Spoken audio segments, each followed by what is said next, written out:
గతించినటువంటి కొన్ని వారాలుగా అనగా 2 వారాల నుండి మనము జైల్ సిరీస్ని మనము ధ్యానిస్తూ ఉన్నాం. అనగా చెరసాల అనుభవం కొరకు మనము ధ్యానిస్తూ ఉన్నాం.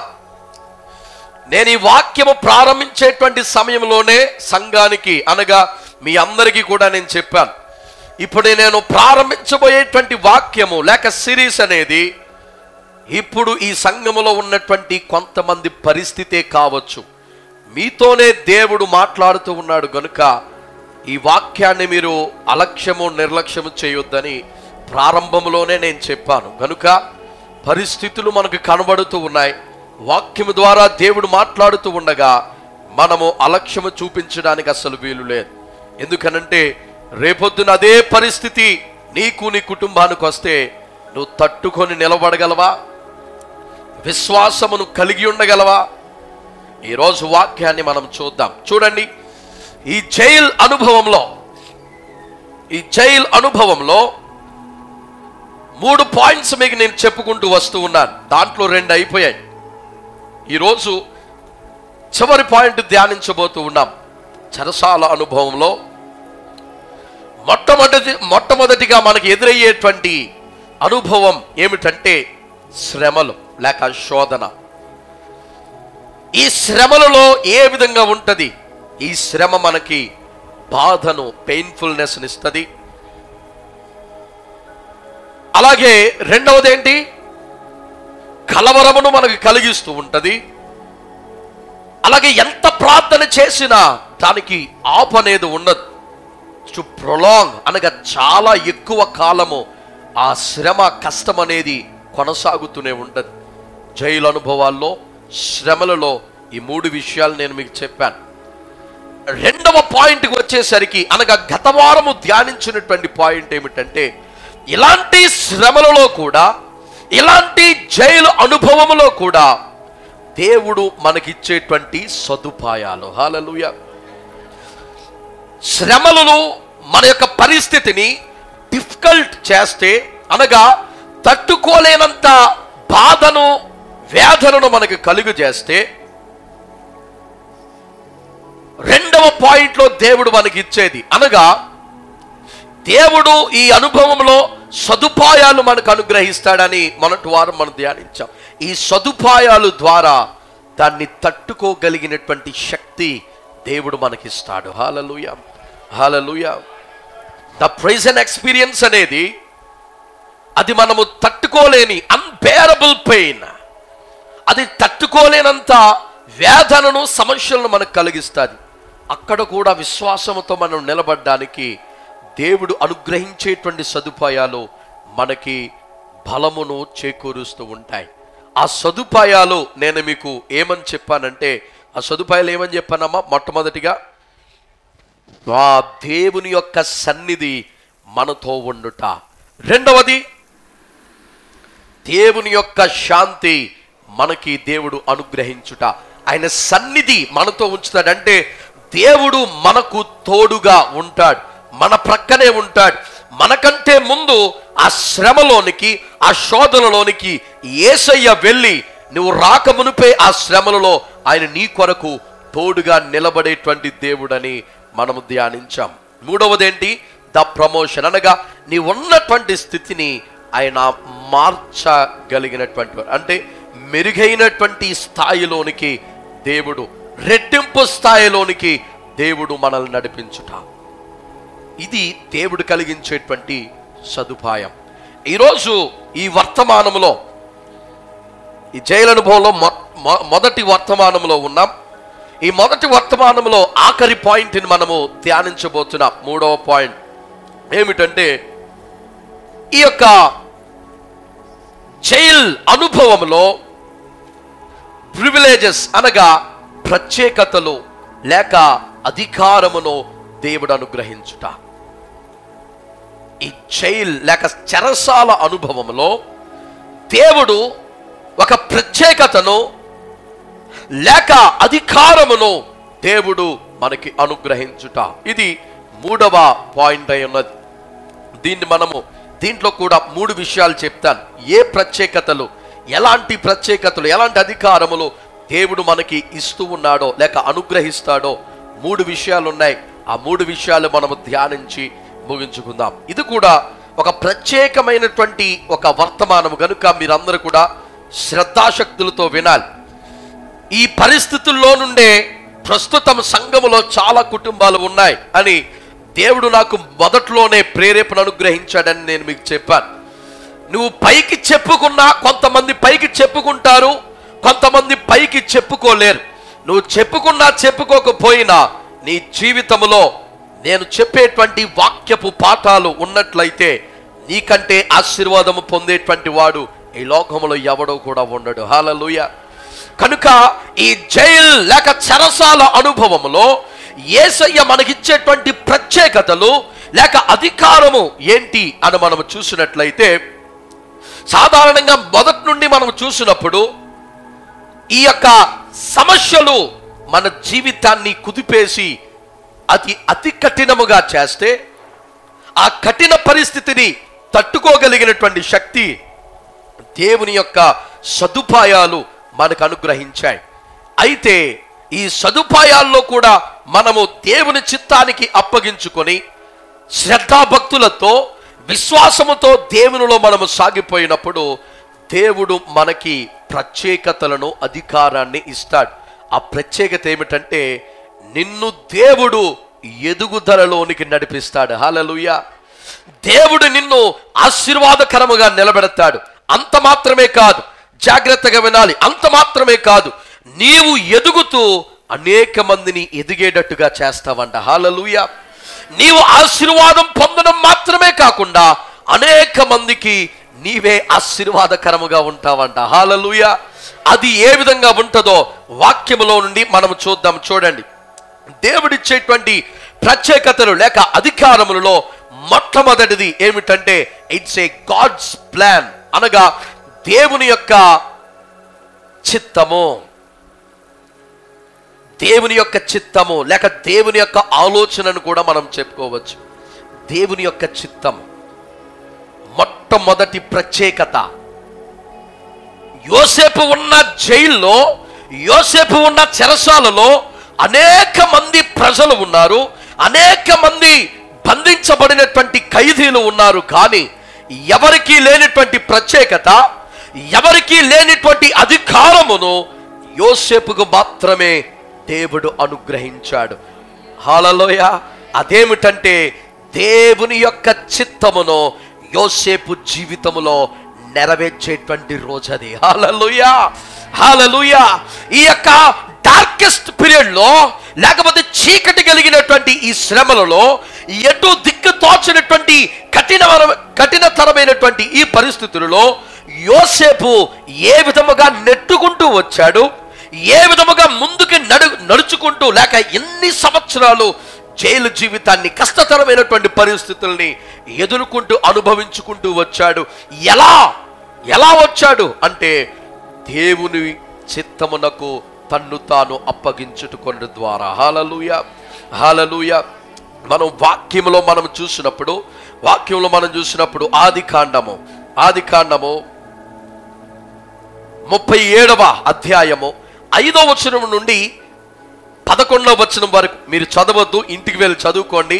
నేను క్లుప్తంగా చెప్తున్నాను, వినండి. ఇదంతా మనకు తెలిసినటువంటి వాక్యమే కనుక నేను చెప్తున్నాను, మీరు వినండి, ఇంటికి వెళ్ళి ఆ రిఫరెన్స్ చదువుకోండి. ఇక్కడ ఏమిటంటే యోసేపుకు దేవుడు ఒక దర్శనమును ఇచ్చాడు. ఆ దర్శనము ఏమిటంటే చిన్నతనములోనే దేవుడు యోసేపుకు దర్శనమును అనుగ్రహించాడు. అదేమిటంటే, అయ్యా, నీకున్నటువంటి అన్నదమ్ములు ఎవరైతే ఉన్నారో వారందరూ కూడా నీ యొద్దకు సాగిలు పడతారయ్యా, నిన్ను అంత గొప్పగా ఆశీర్వదిస్తాను. ఈ దర్శనం వచ్చేసరికి యోసేపు యొక్క సిచ్యువేషన్ లేక పరిస్థితి ఏంటో తెలుసా? అన్నలు ఏది చెప్తే అది నోరు మూసుకుని వినుట. ఎందుకంటే అందరిలో కొద్ది చిన్నవాడే ఆ సమయానికి. తన అన్నలు బయటికి వెళ్ళి గొర్రెలు కాచుకుంటూ కొన్ని కుటుంబానికి సంపాదన తెచ్చేటువంటి యోధులుగా ఉన్నటువంటి వారు. కానీ యోసేపు అలాంటి వాడు కాదు, చిన్న పిల్లోడుగా ఉన్నాడు.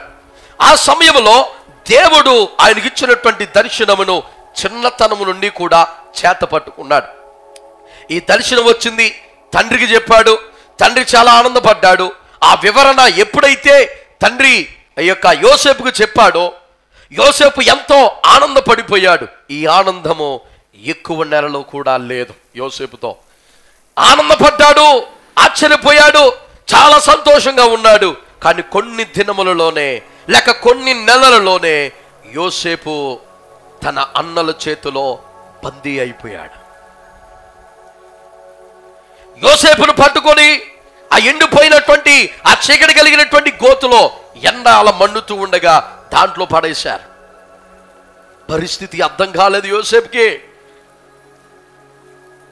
ఆ తరువాత కాళ్ళు చేతులు కట్టి అక్కడ వెళ్ళిపోయేటువంటి వారికి ఆ ఐగుప్తు దేశమునకు వెళ్ళి ఆ యొక్క వ్యాపారం చేసుకునేటువంటి వ్యాపారస్తులకు యోసేపును అమ్మేశారు.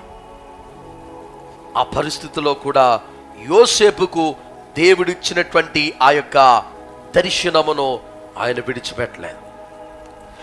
దేవుడిచ్చినటువంటి దర్శనమేమో ఎంతో గొప్పగా ఉంది.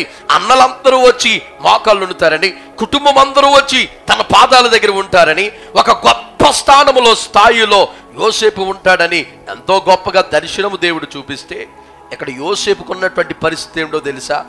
సొంత కుటుంబస్తులే అమ్మేసేటువంటి పరిస్థితి. ఆ పరిస్థితి నీలో ఉందా?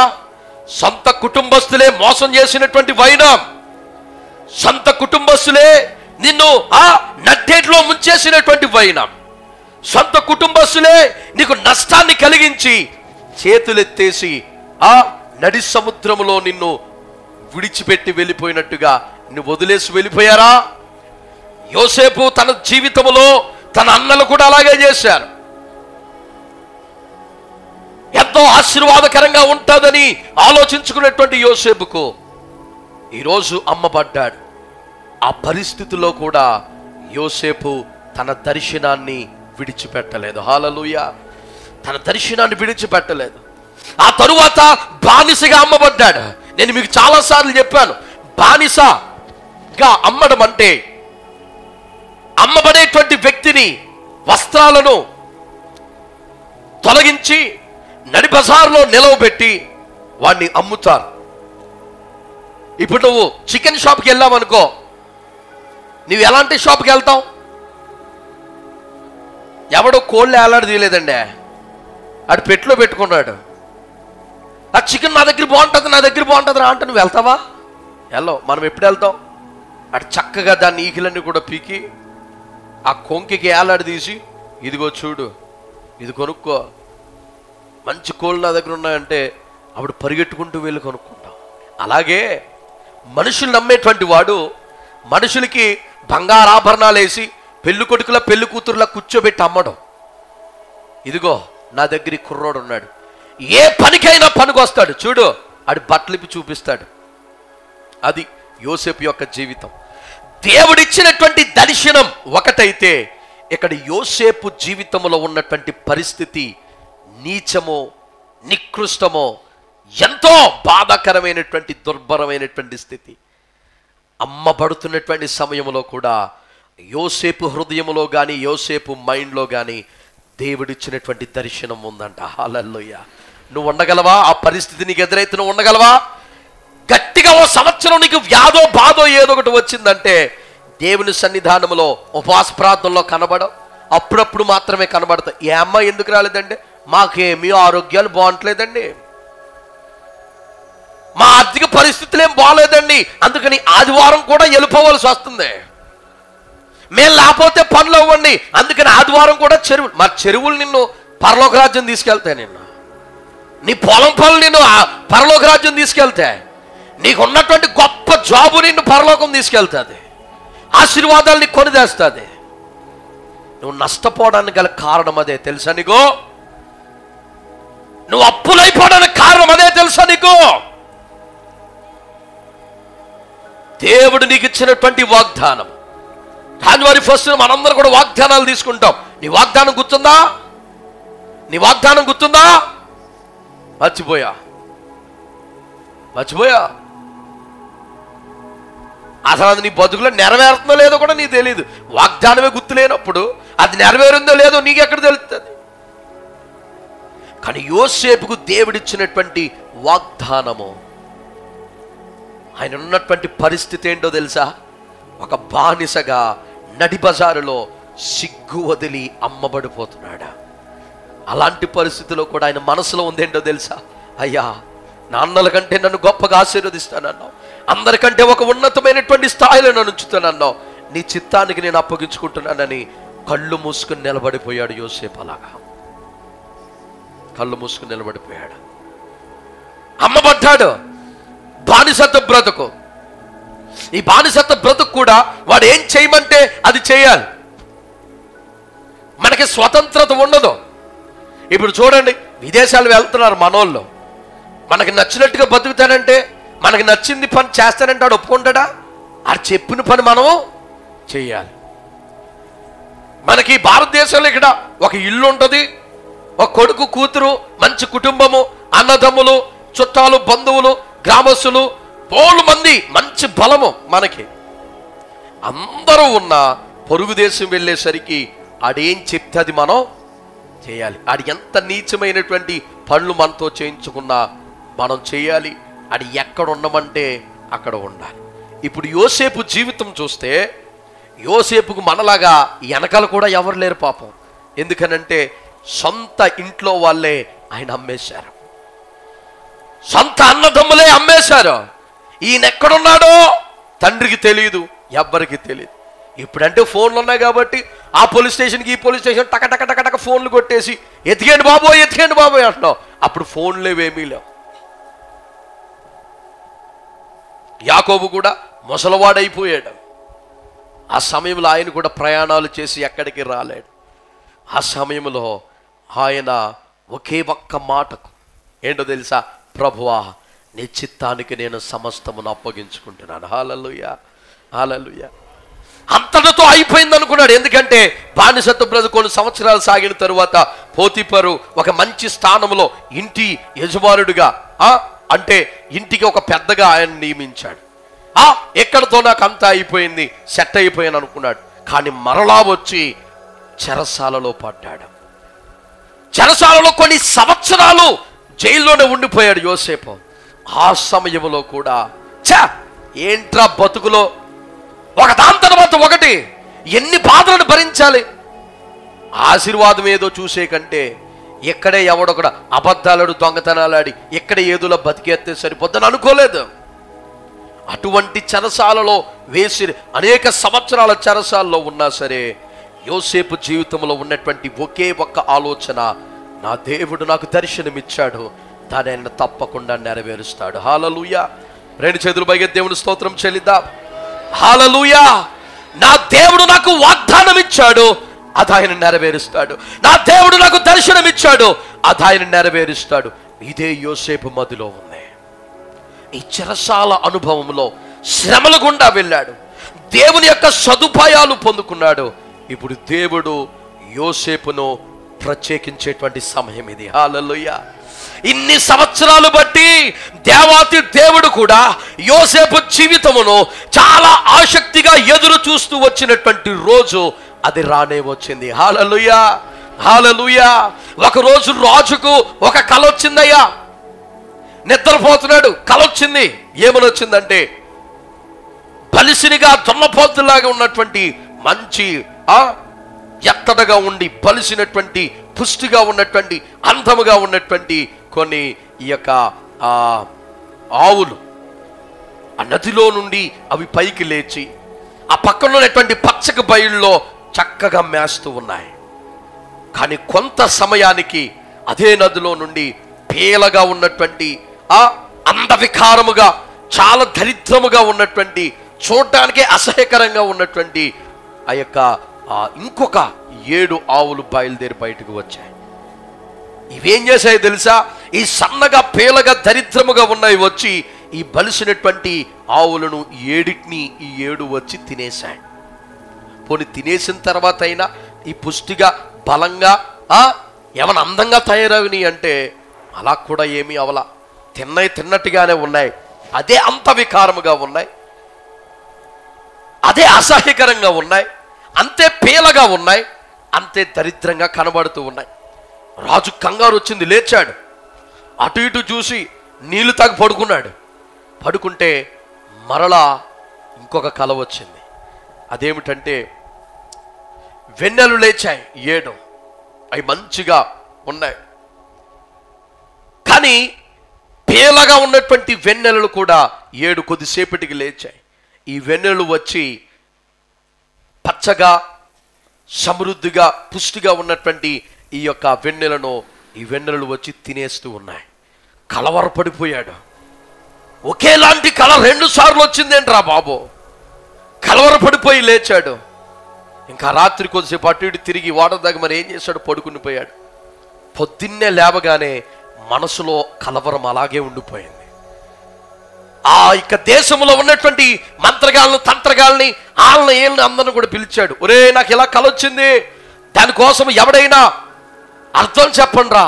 కలవరం ఆగట్లేదు, నాకు కంగారు వచ్చేస్తుంది, నాకు నెమ్మది లేదు, సరిగ్గా పడుకొని కూడా పడుకోలేదు, నాకు కంగారు వచ్చేస్తుంది, దాని అర్థం ఏంటో నాకు తెలియాలంటే ఎవ్వడో చెప్పలేదు. ఆ సమయంలో పానదాయకుడు అనగా రాజుకి పానీయాలు అందించేటువంటి ఆ అధికారి వచ్చి రాజుకు చెప్తూ ఉన్నాడయ్యా, నేను మర్చిపోయాను, ఒక కుర్రోడున్నాడు, జైల్లో కలిశాను. ఆ కుర్రోడు ఎలాంటోడో తెలుసా? నాకు భక్ష్యకారుడికి 2 కలలు వచ్చాయి ఒకే రాత్రి. దాని వివరణ చెప్పాడు. ఆయన ఎలా చెప్తే అలా జరిగాయి. మీ కలకు అర్థాన్ని ఆయన తప్ప ఇంకెవ్వరు కూడా చెప్పలేరు అని అన్నాడు. వెంటనే రాజు యొక్క దృష్టి యోసేపు వైపు మళ్ళింది. హల్లెలూయా. ఎన్నో సంవత్సరాల నుండి ఏ స్థాయిలో దేవుడు యోసేపును నిలబెట్టాలనుకున్నాడో, ఎన్ని సంవత్సరాలు యోసేపు కష్ట నష్టాలు పడి దుర్భరమైనటువంటి బ్రతుకును బతుకాడో, దానికి ఆశీర్వాదకరమైనటువంటి రిజల్ట్ వచ్చేటువంటి సమయం అది. హల్లెలూయా. నిజంగా దేవాతి దేవుడు చాలా ఆనందపడి ఉంటాడు నాకు తెలిసి. రాజు పిలుస్తున్నాడు, వెంటనే ఆ కుర్రోని పిలిపించండి, వెంటనే యోసేపుని పిలిపించండి. యోసేపుని బయటికి తీసుకువచ్చారు, స్నానం చేపించారు, తల కటింగ్ వేయించారు, మంచి నూతనమైనటువంటి వస్త్రాలు ధరించారు, తీసుకువచ్చి రాజు ముందు నిలబెట్టారు. వెంటనే రాజు అంటున్నాడు, నువ్వేనా? నేనేనయ్యా, నాకు కల వచ్చింది, ఇదిగో పలానా పలానా ఇలా 2 వచ్చాయి, దాని అర్థం ఏంటో నువ్వు చెప్పు, నువ్వు చెప్తావంట కదా. నేను కాదయ్యా, నా దేవుడే నాతో చెప్పిస్తాడన్నాడు. హల్లెలూయా. ఎంత గొప్ప మాట అండి. అక్కడ కూడా దేవుని ప్రస్తావన. నేను కాదు, దేవుడే నాతో చెప్పిస్తాడు. ఆ సరే చెప్పు. అప్పుడు యోసేపు అన్నాడు, రాజా 7 సంవత్సరాలు, రాబోయేటువంటి 7 సంవత్సరాలు నీకు ఆశీర్వాదకరమైనటువంటి సంవత్సరాలు. పంట చాలా సమృద్ధిగా ఎక్కువగా పండుద్ది. కానీ ఆ 7 సంవత్సరాల తర్వాత ఇంకొక 7 సంవత్సరాలు రాబోతూ ఉన్నాయి. ఆ 7 సంవత్సరాలు కటిక దరిద్రములోనికి దేశం వెళ్ళిపోతాయి. ఆ 7 సంవత్సరాలు కటిక దరిద్రతలో దేశము ఆశీర్వాదకరమైనటువంటి 7 సంవత్సరాలను కూడా మర్చిపోయేటువంటి స్థితి ఈ దేశానికి పట్టబోతుంది. ఇదే దేవుడు నీకు చూపించాడు అన్నాడు. వెంటనే అక్కడితో వదిలేయలేదు. రాజా, ఇది మనము తప్పించుకోవాలి అంటే మీరు ఒక పని చేయాలి.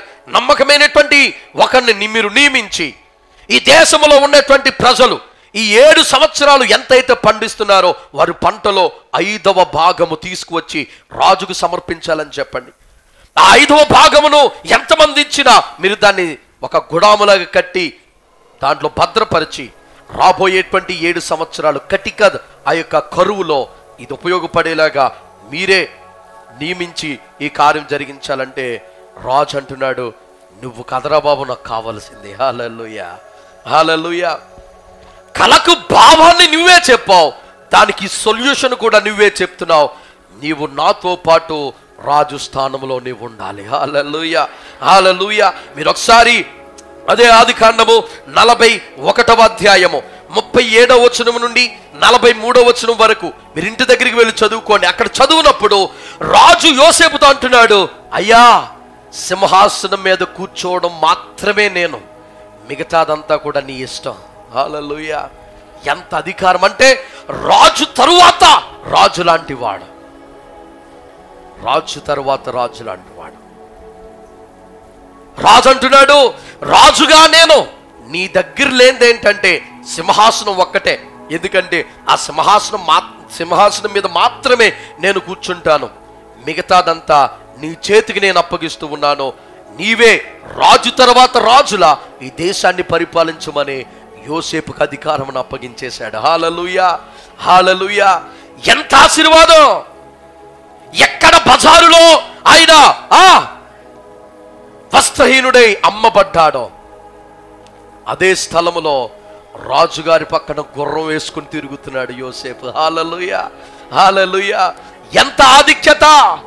ఈ స్థానములో నిలవబెట్టుట కొరకు దేవుడు యోసేపును అనేక సంవత్సరములు చెరసాల అనుభవము గుండా నడిపించాడు. నీ జీవితంలో వాక్యం వింటున్నటువంటి ప్రియమైన దేవుని బిడ్డ, నీ జీవితంలో కూడా ఆశీర్వాదకరమైనటువంటి ద్వారమును తెరుచుట కొరకు ముందుగా నీవు నేను చెరసాల అనుభవం గుండా నడవాలి. చాలాసార్లు శోధనలు వచ్చినప్పుడు చాలా మంది తొలగిపోతూ ఉంటారు. నీ చేతులారా ఆశీర్వాదాన్ని నువ్వే కాలవనుకుంటున్నావు, నీవే చెడగొట్టుకుంటున్నావు. దేవుని చిత్తానికి నిన్ను నువ్వు అప్పగించుకుంటే నీ శ్రమలలో నువ్వు సదుపాయాలు నువ్వు చూస్తావు. అంత మాత్రమే కాకుండా ఒక ప్రత్యేకతను దేవుడు నీ పట్ల ఆయన ప్రణాళికను, ఆయన చిత్తమును నెరవేర్చబడుట కూడా నీ జీవితంలో నువ్వు చూస్తావు, యోసేపు చూసినట్లుగా. హల్లెలూయా, హల్లెలూయా. చూడండి ఒకసారి ఎఫెసీయులకు రాసినటువంటి పత్రిక 2వ అధ్యాయం 10వ వచనం చూద్దాం. వాటి అందు మనము నడుచుకొనవలెనని క్రీస్తు యేసునందు సృష్టించబడినటువంటి వారమై ఆయన చేసినటువంటి పని ఉన్నాము. హల్లెలూయా, హల్లెలూయా. అమ్మా, నీ శోధనలో, నీ బాధలలో నువ్వు వెనక్కి తిరగవలసినటువంటి అవసరమేమి కూడా లేదు. ఎందుకనంటే నీతో పాటు నీ దేవుడు ఉన్నాడు. ఆయన నిన్ను విడిచిపెట్టడు, ఆయన నిన్ను బలపరుస్తాడు, ఆయన నిన్ను స్థిరపరుస్తాడు. నిన్ను ఎన్నడూ కూడా విడువని ఎడబాయినటువంటి వాడు, ఆయన నిన్ను చెక్కినటువంటి వాడు, ఆయన నీతో పాటు నడిచేటువంటి నీ దేవుడై ఉన్నాడు. హల్లెలూయా, హల్లెలూయా, హల్లెలూయా. అందుకని దేవుడు నీకు ఎప్పుడైతే శ్రమలు కలుగుతున్నాయో అప్పుడే నువ్వు గుర్తించు, దేవుడు నన్ను ప్రేమిస్తూ ఉన్నాడు. హల్లెలూయా. చాలాసార్లు లోకము ఆశించి లోకము చెప్పేటువంటి మాట ఏమిటో తెలుసా? నీకు ఎప్పుడైతే శ్రమలు శోధనలు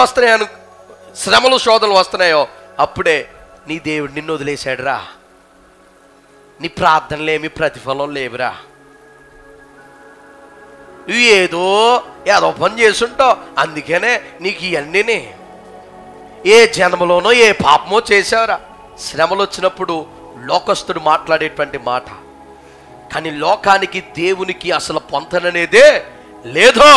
దేవుడు అంటున్నాడు, ఎప్పుడైతే నన్ను నమ్మిన తరువాత నీకు శ్రమలు కలుగుతున్నాయనుకో, నువ్వు ఆనందించి సంతోషించు. ఎందుకనంటే దేవుడు నీ పట్ల ఏదో ప్రణాళికను కలిగి ఉన్నాడు. హల్లెలూయా, హల్లెలూయా. ఎప్పుడైతే ఈ విశ్వాసము, ఈ మర్మాన్ని నువ్వు గ్రహిస్తావో, నీ శోధనలో నువ్వు భయపడవు, నీ బాధల్లో నువ్వు చెడిసిపోవు, వెనక్కి తిరిగి చూడవు, ముందుకే నువ్వు సాగిపోతావు. హల్లెలూయా. సంఘము దీన్ని కలిగి ఉండాలి, సంఘము దీన్ని కలిగి ఉండాలమ్మా. నీ శోధించబడుతున్నావంటే ఎంత ప్రార్థన చేసినా, ఎన్ని ఉపవాసాలున్నా నువ్వు శోధించబడుతున్నావంటే కారణం ఏమిటో తెలుసా?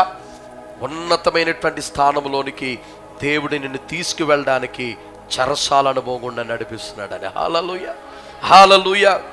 ఇప్పుడు రెండవ ప్రత్యేకత లేక రెండవ అధికారం ఏమిటో మనం చూద్దాం. రెండవది ఏమిటంటే గాడ్స్ ప్రైజ్, అనగా దేవునికి మహిమ. అంటే మన ద్వారా దేవుడు మహిమను పొందుకుంటాడంట, మహిమపరచబడతాడంట. చూడండి, మనం అదే ఆదికాండము 40వ అధ్యాయము 8వ వచనాన్ని మనం చూసినప్పుడు, యోసేపు తన ప్రతి పరిస్థితిలో దేవుణ్ణి మహిమపరచడం, దేవుణ్ణి ఘనపరచడం మనం చూస్తూ ఉన్నాం. ఒకసారి ఆ వచనాలు చదవండి. అందుకు వారు అతనితో అనగా, యోసేపు వారిని చూచి ఆ భావములు చెప్పుట దేవుని ఆధీనమే కదా. అలాగే 41వ అధ్యాయం 41:16 వచనం, ఆ యోసేపు నా వలన కాదు, దేవుడే ఫరోకు క్షేమకరమైనటువంటి ఉత్తరం ఇచ్చునని ఫరోతో చెప్పాను. అమ్మా చూసారా, జైల్లో ఉన్నప్పుడు పానదాయకుడు భక్షకారకుడు ఇద్దరు కూడా కలలు కదా, అప్పుడు కూడా దేవుణ్ణి మహిమపరిచాడు. రాజు దగ్గరికి వచ్చినప్పుడు కూడా దేవుణ్ణి మహిమపరిచాడు. నీ జీవితంలో దేవుణ్ణి మహిమపరిచేటువంటి జీవితం నీదైతే నీ ఆశీర్వాదం నీ యొద్ద నుండి సాతానుడు కూడా దొంగిలించలేడు. హల్లెలూయా. అంత మాత్రమే కాకుండా అదే అధ్యాయము 25వ వచనం కూడా చదవమ్మ ఒకసారి. అందుకు యోసేపు ఫరో కనిన కల ఒక్కటే, ఆ దేవుడు తాను చెయ్యబోచున్నది ఫరోకు తెలియజేసిన నేను. అమ్మా చూసారా, ప్రతి క్షణము ప్రతిసారి యోసేపు దేవుని నామమును మహిమపరుస్తూనే ఉన్నాడు. హల్లెలూయా. అమ్మా, నీ శ్రమలలో దేవుణ్ణి తిట్టుకునేటువంటి వాడుగానే ఉండకూడదు. దేవుడు ఏం చేశాడండి, నాకు ఇంత కష్టపడి నా కుటుంబం అంతా దేవుణ్ణి నమ్ముకుని బాప్తీసాలు పొంది నమ్మకంగా ఉంటే ఏం చేశాడు దేవుడు నాకు?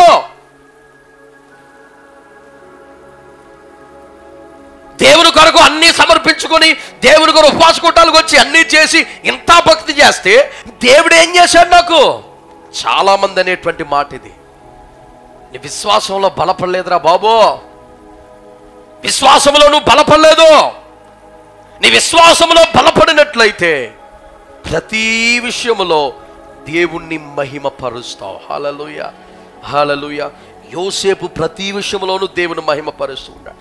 1 కొరింథీ 10వ అధ్యాయం 31వ వచనంలో మనము చూస్తూ ఉంటాం, నువ్వు తిన్నా, నువ్వు ఏది తాగినా, నువ్వు ఏం చేస్తూ ఉన్నా అది దేవునికి మహిమకరంగా ఉండాలంట. హల్లెలూయా, హల్లెలూయా. నువ్వు చేసేటువంటి ప్రతి పని దేవునికి మహిమకరంగా ఉండాలమ్మా. అప్పుడు దేవుని యొక్క దీవెనలను మనము పొందుకుంటూ ఉంటాం. నీకు శ్రమలు రాని, శోధన రాని, ప్రతి విషయంలో దేవుని మహిమే నీ నోటంట ఉండాలి. దేవుని యొక్క మాటే నీ నోటంట ఉండాలి. ఎప్పుడైతే దేవుని యొక్క పరిశుద్ధమైనటువంటి మాట నీ నోటంట ఉందో నీ పరిస్థితులన్నీ కూడా తారుమారైపోతాయి. హల్లెలూయా, హల్లెలూయా.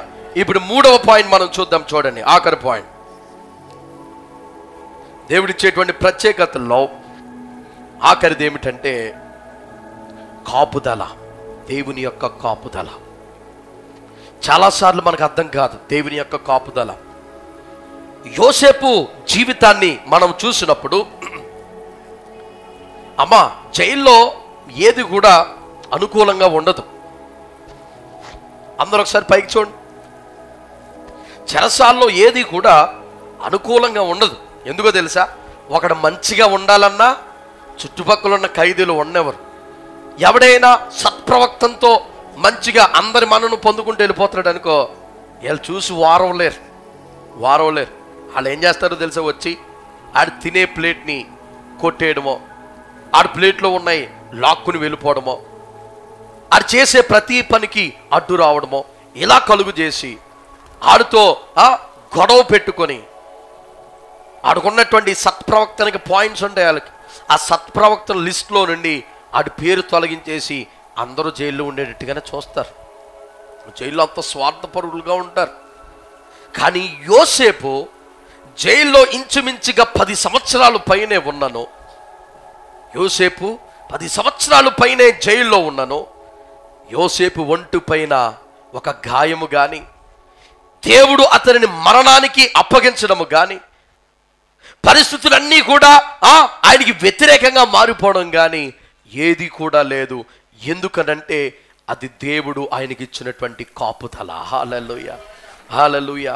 10 సంవత్సరాల్లో ఒక్క గీత కూడా ఒంటి మీద పడకుండా యోసేపు ఉన్నన్ని సంవత్సరాలు సంతోషముగా ఆ యొక్క చెరసాలలో ఉన్నాడంటే ఆ కాపుదల అనుగ్రహించిన వాడు దేవుడే. హల్లెలూయా. నీకు నాకు కూడా కాపుదల ఇచ్చేవాడు దేవుడే.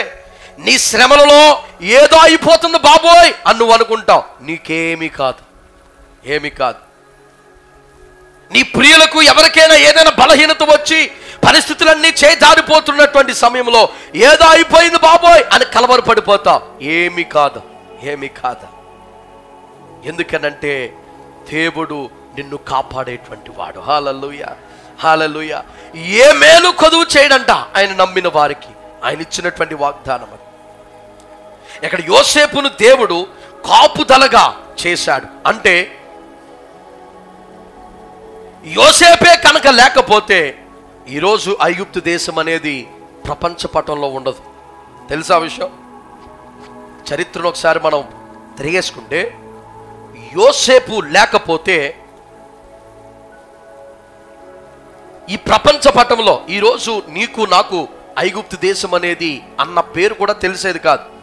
అంతలాగా అది కాలగర్భంలో కలిసిపోయేది యోసేపు లేకపోతే. మరలా ఇంకో విషయం ఏంటో తెలుసా? యోసేపు లేకపోతే యేసుక్రీస్తు ప్రభుల వారి యొక్క వంశావళి కూడా ఉండేది కాదు. యోసేపు లేకపోతే. చూసావా యోసేపును దేవుడు ఏ విధంగా నిలబెట్టాడో? యోసేపు లేకపోతే ఐగుప్తు దేశం అనేదే ఉండేది కాదు. యోసేపు లేకపోతే యేసుక్రీస్తు యొక్క వంశావళి. మత్తయి సువార్త 1వ అధ్యాయం వంశావళి అంతా కూడా నువ్వు చదువుకుంటావు కదా. అబ్రహాము కుమారుడు, దావీదు కుమారుడైన యేసుక్రీస్తు వంశావళి, అబ్రహాము ఇస్సాకు యాకోబు, ఈ వంశావళి అంతా చదువుకుంటా. ఇది ఉండేది కాదు యోసేపు లేకపోతే. ఎందుకో తెలుసా? ఆ కలభావమును చెప్పి ఆ 7 సంవత్సరాలు కఠినమైనటువంటి ఆ యొక్క పరిస్థితుల్లో దేశాన్ని, అలాగే ఆ యొక్క పరిస్థితిని, దేవుని యొక్క వంశావళిని కాపాడినటువంటి వాడు యోసేపు. దేవుని యొక్క ప్రణాళిక ఆ విధముగా యోసేపు పైన ఉంది. ఆ ప్రణాళికను నెరవేర్చుట కొరకు యోసేపును ఆ యొక్క చెరసాల అనుభవం గుండా దేవుడు తీసుకొని వచ్చాడు. హల్లెలూయా, హల్లెలూయా. అబ్రహాము, ఇస్సాకు, యాకోబు ఎవరు కొడుకండి? ఇస్సాకు కొడుకు. ఇస్సాకు ఎవరు కొడుకు? అబ్రహాము కొడుకు. అబ్రహాము, నీ సంతానములో నుండి నేను వస్తా. ఇప్పుడు యోసేపు ఐగుప్తు దేశంలో లేకపోతే ఆయన చనిపోయి ఉంటే అన్నలు ఎక్కడికి వెళ్తారు? ఐగుప్తు దేశంలో చాలా సంపద ఉందంట, దాచిపెట్టేశారంట. ముందే వెళ్ళి అక్కడ కొన్ని రోకలు కొనుక్కుందామని అన్నలు వచ్చారు. వారు వచ్చి ఐగుప్తు దేశంలో సెటిల్ అయిపోయారు. యాకోబు చనిపోయినా పిల్లలందరూ కూడా అక్కడ సెటిల్ అయిపోయి ఇశ్రాయేలు జనాంగముగా వారు వృద్ధిలోనికి నడిపించబడ్డారు. వారే ఐగుప్తు దేశంలో నుండి బయటకు వచ్చినటువంటి జనము. హల్లెలూయా. ఆ 12 గోత్రాలు పిల్లలు, పెద్దలు, ప్రజలు, యోసేపు యొక్క కొడుకులు, వీళ్ళందరే ఐగుప్తు దేశంలో బానిసత్వ బ్రతుకులో ఉన్నటువంటి ఇశ్రాయేలు ప్రజలు. చూసారా? వారి నుండి యేసుక్రీస్తు ప్రభుల వారి యొక్క జననము రావడానికి, అనేకమైనటువంటి రాజ్యాలు వారిలో నుండి పుట్టుకు రావడానికి మూల కారణము ఎవరని చూస్తే యోసేపు లేకపోతే ఇదంతా జరిగేదా? జరిగేది కాదు. యోసేపు లేకపోతే అసలు ఐగుప్తు దేశం అనేది ఉండేదా? మన భారతదేశంలో ఆహారము లేక రోజుకి ఇంచుమించుగా 1,00,000 మంది చనిపోతున్నారంట. ఏంటి? పంటలన్నీ కూడా పండి సమృద్ధిగా సంపాదించుకున్నటువంటి ఈ దేశంలో చాలా చోట్ల, కొన్ని చోట్ల తిండి లేక రోజుకి ఇంచుమించుగా కోట్లాది మందిలో కనీసం 1,00,000 మంది ఆహారము కొదువుగా ఉండి చచ్చిపోతున్నారు. అలాంటిది కరువు కాటకాలు, వర్షము పడక భూమంతా ఎండిపోయి ఉన్నటువంటి సదుపాయాలన్నీ కూడా అయిపోయి 7 సంవత్సరాలు, 1 కాదు 2 కాదు, 7 సంవత్సరాలు కటిక రాయిలాగా అయిపోయినటువంటి ఆకాశము, భూమి. ఆ సమయంలో ఐగుప్తు దేశం ఈరోజు ప్రపంచ పటంలో ఉండేదా? ఉండేది కాదు. కానీ ఏ విధముగా ఐగుప్తు దేశం ఉన్నది, ఏ విధముగా దేవుని యొక్క వంశావళి ఇంకా జీవించి ఉన్నదంటే యోసేపు వలననే. హల్లెలూయా. చూసారా? చెరసాల అనుభవమును తట్టుకొని సమస్తమును దేవుని చిత్తానికి అప్పగించుకున్నటువంటి యోసేపును దేవుడు అనేక మందికి ఆశీర్వాదకరముగా, ఆయన మాత్రమే ఎదుగుదల కాదు, అనేక మందిని ఎదిగేలాగా చేశాడు. ఆయనకు మాత్రమే ఆశీర్వాదము కాదు, దేశానికి ఆశీర్వాదకరంగా మారిపోయాడు. హల్లెలూయా. ఈరోజు ఈ సంఘములో ఉన్నటువంటి వారు కూడా అలాంటి వారిని దేవుడు లేవనెత్తబోతున్నాడు. హల్లెలూయా. నువ్వు అనేక మందికి ఆశీర్వాదకరంగా ఉంటావు, నీవు ఈ సంఘమునకు దీవెనకరముగా ఉంటావు, అనేక మందిని దేవుని యొక్క సన్నిధానమునకు నడిపించేటువంటి వాడుగా నీవు ఉంటావు. నీకున్నటువంటి చెరసాల అనుభవములో దేవుని చిత్తానికి అప్పగించుకో. నీకున్నటువంటి ప్రతి పరిస్థితికి భయపడకు. దేవుని చిత్తము ఏ విధంగా ఉంటే ఆ విధంగా జరుగుద్ది. ఏదైనా సరే నువ్వు గిరగా కొట్టేసుకుని ఎన్ని ప్రయత్నాలు చేసినా నీ వల్ల గడ్డి పరకు కూడా అవదు. నీ వల్ల గడ్డి పరకు కూడా అవదు. ఏదో చేసేద్దాం అనుకుంటారు చాలామంది. వారికి ఉన్నటువంటి అధికారాన్ని బట్టో, లేకపోతే వారికి ఉన్నటువంటి తెలివితేటలు బట్టో, వారికి ఉన్నటువంటి డబ్బును బట్టో, వారికి ఉన్నటువంటి పేరు ప్రఖ్యాతులు బట్టో ఏదో చేసేద్దాం. గడ్డి పరగవదు నీ వల్ల, గడ్డి పరగవదు. దేవుని చిత్తములో ఏది ఉంటే అదే జరుగుతుంది. ఎవడైనా సరే, అది ఎంత గొప్పోడైనా ఎంత పెద్దోడైనా, దేవుని చిత్తము మాత్రమే మన జీవితాల్లో నెరవేర్చబడుద్ది. గడ్డి పరగవదు ఎవడ వల్ల. ఇది మాత్రం గుర్తుపెట్టుకోండి. ఎవడు నిన్ను పైకి అభివృద్ధిలోనికి నడిపించలేడు, ఎవడు నిన్ను తొక్కలేడు. దేవుని చిత్తములో నువ్వు ఏ విధంగా ఉండాలని దేవుడు ఆశించాడో నీ బ్రతుకు ఆ విధంగా ఉండదు, ప్రతికూలమైనటువంటి పరిస్థితుల్లో కూడా.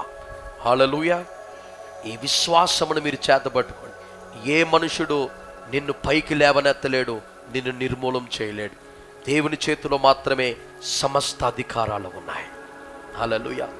యోసేపును చెరసాల అనుభవంలోనికి పంపినవాడు ఆయనే, రాజుగా నిలవబెట్టినటువంటి వాడు ఆయనే, నిన్ను కూడా విశ్వాసిగా తోడుకొచ్చిన వాడు ఆయనే, నిన్ను నడిపించి బలపరిచేవాడు ఆయనే. ఈరోజు నీవు దేవుడు రాకడొచ్చినప్పుడు ఎత్తబడి పరలోక రాజ్యములోనికి వెళ్ళాలంటే ఈ భూలోకములో చెరసాల అనుభవం గుండా నువ్వు వెళ్ళాలి. ఆ అనుభవం గుండా నువ్వు వెళ్ళకపోతే ఆ రాజ్యములోనికి నువ్వు చేరుకోలేవు. శ్రమలలో దేవునితో లేనిటువంటి వాడు ఆశీర్వాదాల్లో దేవునితో పాటు ఉండడు. గుర్తుపెట్టుకోండి. శ్రమలలో దేవునితో లేనిటువంటి వాడు ఆశీర్వాదాల్లో దేవునితో ఉండడు. అందుకనే దేవునికి విధేయులుగా లేనటువంటి వారికి ఆశీర్వాదం ఉండదు. ఏదో చేసేయాలనుకుంటారు కానీ నీ వల్ల ఏమీ అవదు, నీ వల్ల ఏమీ అవదు. దేవుడే నిన్ను వృద్ధిలోనికి నడిపించేటువంటి వాడు. హల్లెలూయా. సంఘమునైనా, సంఘ విశ్వాసులనైనా, సేవకునైనా, పరిచర్యనైనా, దేన్నైనా వృద్ధిలోనికి నడిపించేటువంటి వాడు ఆయన. కనుక మనం ఏం చేయాలో తెలుసా? ఏ పరిస్థితుల్లో అయినా దేవుని యొక్క చిత్తానికి మనల్ని అప్పగించుకోవాలి. యోసేపు దేవుని యొక్క చిత్తానికి అప్పగించుకున్నాడు. ఈరోజు రాజు తరువాత రాజు వలె నిలబడ్డాడు. రాజు అంటున్నాడు, అయ్యా నీవి దేశానికి రాజువే, ఒకే ఒక్కటి నీ దగ్గర లేదు. ఏంటో తెలుసా? నేను కూర్చునేటువంటి సింహాసనం. నేను కూర్చోవాలి కదా, అదొక్కటే నాకు వదిలే, మిగతాదంతా నువ్వేది చెప్తే నేను అదే చేస్తాను. మీరు చదువుకోండి కావాలితే వాక్యములో, ఆది కాండంలో మీరు చదువుకుంటూ వెళ్తే 41, 42, 43 వచనాలు మీరు అధ్యాయాలు మీరు చదువుకుంటూ వెళ్తే రాజు అంటూ ఉన్నాడు, నువ్వేం చెప్తే అదే, నీ మాటకి నేను వ్యతిరేకించను. నీ ఇష్టం వచ్చినట్టు నువ్వు ఏ రూల్ పెడతావో, ఎలా పరిపాలిస్తావో నీ ఇష్టం. సింహాసనం మాత్రం నాది, పరిపాలన అంతా నీదే. హల్లెలూయా, హల్లెలూయా. యోసేపును దేవుడు అంత గణపరిచాడు. అంతకుముందు యోసేపు పరిస్థితి ఏంటో తెలుసా? అన్నల చేత త్రోసివేయబడ్డాడు, బజారులో వస్త్రహీనుడై అమ్మబడ్డాడు, చెరసాలలో అనేక సంవత్సరాలు దుర్భరమైనటువంటి జీవితాన్ని అనుభవించాడు. ఆ తరువాత వచ్చినటువంటి ఆశీర్వాదం ఆయన చచ్చే వరకు పోలేదు. ఈరోజు శ్రమల గుండా నువ్వు సాధించినటువంటి విజయం, శోధనల గుండా నీ ఆత్మీయ జీవితంలో నువ్వు పొందుకున్నటువంటి అభిషేకం శాశ్వత కాలం ఉంటుంది. అది నిన్న అదే దేవుని యొక్క రాజ్యమును తీసుకువెళ్తుంది.